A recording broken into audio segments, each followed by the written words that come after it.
Imaginons que vous êtes devant votre écran.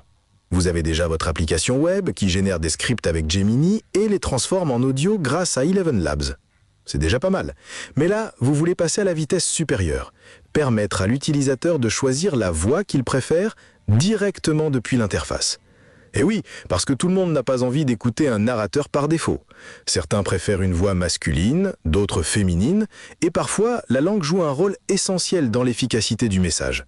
Alors, comment on fait? Vous allez voir, c'est plus simple que vous ne le pensez. Et surtout, c'est gratifiant quand ça fonctionne. On va commencer par la première étape, celle qu'on oublie parfois.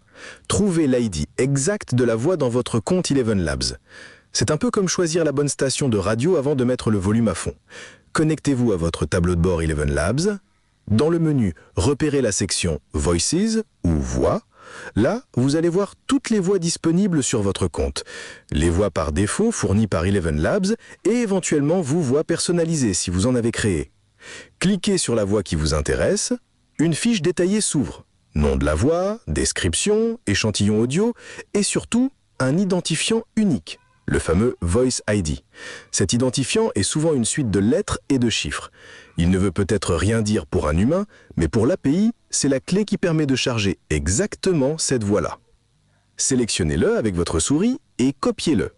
Clic droit, copier, ou le classique CTRL-C. Répétez cette opération pour chaque voix que vous souhaitez proposer dans votre application. Par exemple, une voix masculine en français, une voix féminine en français, une voix masculine en anglais et une voix féminine en anglais.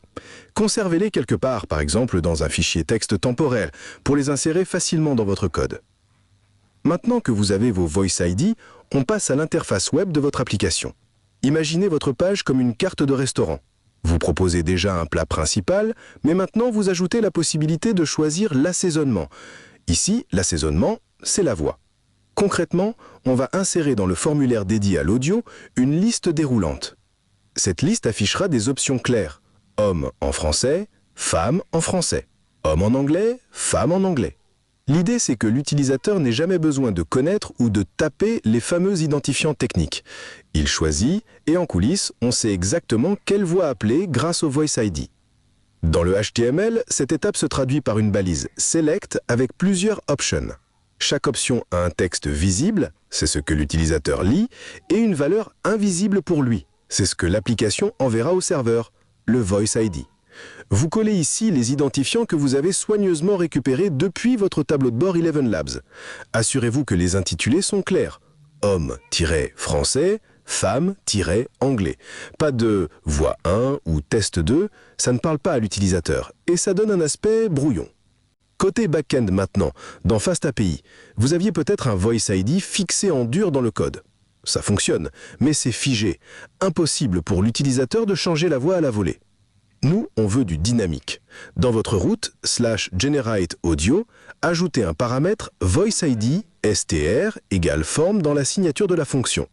FastAPI se charge de récupérer automatiquement la valeur envoyée par le formulaire. Ensuite, au moment de préparer la requête à l'API Eleven Labs, vous remplacez la constante Voice ID par la variable Voice ID reçue. Par exemple, URL égale 11 URL template.format Voice ID égale Voice ID. Et voilà, désormais chaque clic sur Générer l'audio utilise la voix choisie.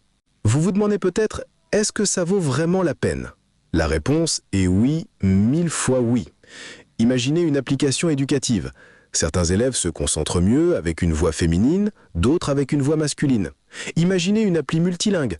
Proposer une voix native dans chaque langue renforce instantanément la qualité perçue et l'engagement. Même pour un simple projet démo, montrer qu'on peut changer de narrateur en un clic a toujours son petit effet « waouh ».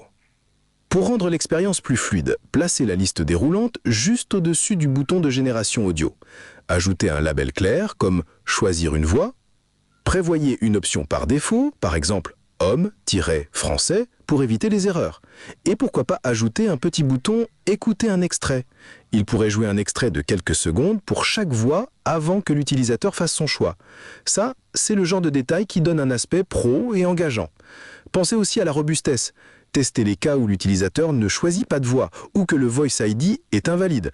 Dans ce cas, utilisez une voix par défaut et affichez un message clair, du genre « La voix sélectionnée n'est pas disponible, nous avons utilisé la voix par défaut ». Enfin, revenez-vous que chaque appel à l'API consomme des crédits Eleven Labs. Donc, si vous prévoyez d'ajouter la pré-écoute des voix, gardez les extraits courts. Et voilà, avec quelques minutes passées à récupérer vos Voice ID sur Eleven Labs, un petit ajustement dans le HTML et une ligne modifiée dans FastAPI, vous passez d'un outil figé à un assistant vocal flexible et personnalisable. Votre application ne se contente plus de parler, elle parle avec la voix que l'utilisateur choisit. Et ça, c'est un vrai bond en avant. Alors maintenant, à vous de jouer. Connectez-vous à Eleven Labs, copiez vos Voice ID, insérez-les dans votre liste déroulante, adaptez votre code et profitez de la magie. Une magie qui commence par un clic sur « Générer l'audio ».